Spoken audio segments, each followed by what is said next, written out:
हमारा इतिहास और नागरिक जीवन कक्षा 6। आज पढ़ेंगे पाठ 10। पुष्यभूति वंश। संगम नगरी इलाहाबाद प्रयागराज में माघ के महीने में माघ मेला, कुंभ एवं महाकुंभ का पर्व मनाया जाता है। इसमें दूर दूर से लोग आते हैं। आज से लगभग 1400 वर्ष पूर्व हर्षवर्धन नाम के राजा भी यहाँ प्रति 5वें वर्ष आकर धर्म सभा करवाते थे। यहाँ वह अपने 5 वर्ष की संचित संपत्ति का दान करते थे। गुप्त काल से लगभग 100 वर्षों के बाद उत्तर भारत में एक नई शक्ति का उदय हुआ जो पुष्यभूति वंश या वर्धन वंश के नाम से प्रसिद्ध था। उसकी राजधानी थानेश्वर वर्तमान अंबाला जिला थी। इस वंश के प्रथम राजा प्रभाकर वर्धन था, जिन्होंने हूणों को उत्तर पश्चिम भारत से बाहर खदेड़ दिया था। प्रभाकर वर्धन के 2 पुत्र राज्यवर्धन, हर्षवर्धन तथा पुत्री राजश्री थी। हर्षवर्धन 606 से 647 ईस्वी।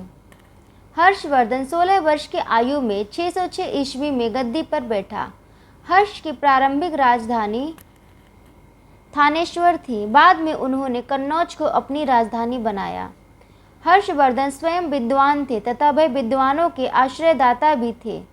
हर्ष ने संस्कृत में 3 नाटकों नागानंद, रत्नावली और प्रियदर्शिका की रचना की है। बाण भट्ट हर्ष के दरबारी कवि थे, जिन्होंने हर्षचरित लिखा। चीनी यात्री हुएनसांग उनके शासनकाल में आया। हुएनसांग 15 वर्षों तक भारत में रहा। वर्धन काल हुएनसांग की नज़र से हर्षवर्धन एक प्रजापालक एवं उदार शासक थे, जिन्होंने जिन राज्यों पर विजय प्राप्त की थी उन राजाओं ने हर्ष की अधीनता स्वीकार कर ली। हर्षवर्धन ने अपने संपूर्ण साम्राज्य की व्यवस्था के लिए उसे भुक्तियों, प्रांतों, विषयों, जिलों तथा ग्रामों में विभाजित किया। उसके शासन में अपराध कम होते थे। अपराध करने वाले को कठोर दंड दिया जाता था। हर्ष का बौद्ध धर्म से लगाव था। उन्होंने कन्नौज में एक विशाल धर्म सभा बुलाई। वे बहुत दानी भी थे। वह हर 5 साल में प्रयाग के मेले में दान करते थे। आइए उनके दान के बारे में पढ़ें। ये जो तस्वीर है ये हुएनसांग की है। हर्ष ने सभी धर्मों के विद्वानों, पुरोहितों, किसानों व हुएनसांग को दान देने के लिए आमंत्रित किया। कृपया मेरी इस छोटी सी भेंट को स्वीकार करें।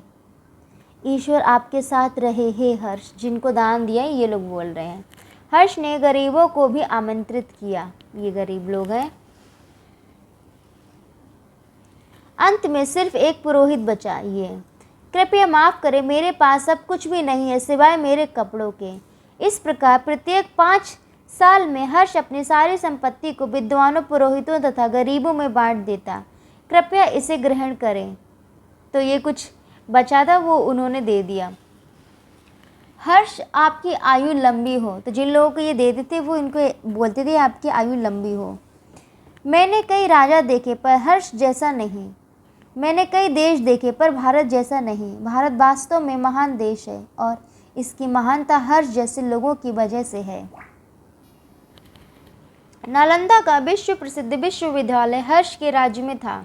यहाँ धर्म के अतिरिक्त व्याकरण, तर्क, चिकित्सा, विज्ञान, शिल्प और उद्योग की भी शिक्षा दी जाती थी। धार्मिक सद्भाव था। लोगों के विचारों में मतभेद नहीं था। हुएनसांग ने यहाँ शिक्षा ग्रहण की तथा शिक्षण का कार्य भी किया। 647 ईस्वी में हर्षवर्धन की मृत्यु हो गई। उन्होंने लगभग 40 वर्षों तक शासन किया। उनकी मृत्यु के बाद केंद्रीय शासन सत्ता छिन्न भिन्न हो गई और उत्तर तथा दक्षिण भारत में छोटे छोटे राजवंशों की स्थापना हुई। यह है नालंदा विश्वविद्यालय का अवशेष। तो ये पार्ट यहाँ पर ख़त्म होता है। नेक्स्ट वीडियो में आपको इस पार्ट के क्वेश्चन आंसर्स देखने को मिल जाएंगे।